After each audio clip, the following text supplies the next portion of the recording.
未完。你第一兩句講咩啊？唔記得咗啊？唔緊要。我第一句講課後。好嘢喎，好喎，好啦，好快喎。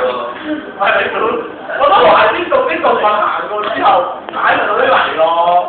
呢個原因嚟嘅原因。係啦。原因。如果我叫做一句講下人類在呢個區怎樣養成嘅一句啫，唔多。啱係啦。嗱，呢個區係食飛蛋糕㗎。聽住啦，我好欣賞有部分同學上堂上一次呢一次嗰次啊，好留心，呢啲好留心，就係、是、有同學寫話就增加㗎啦，有同學寫係增加嘅，小心處理啦，小心處理，所以樣嘢要好清楚㗎啦。點解我講呢樣嘢咧？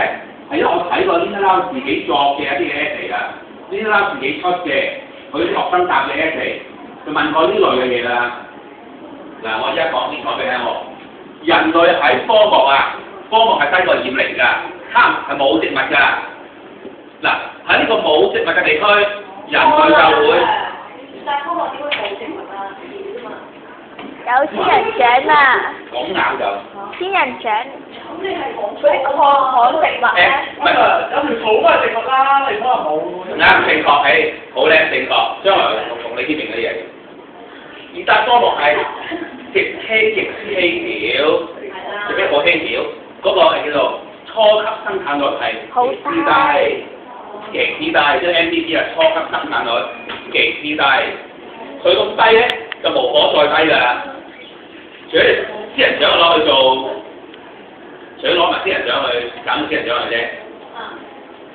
咁呢咧就話喺熱帶科學咧，人類通常就增加，即係有機會啊，有可能有機會增加個 MPP， 增加個初級生產率。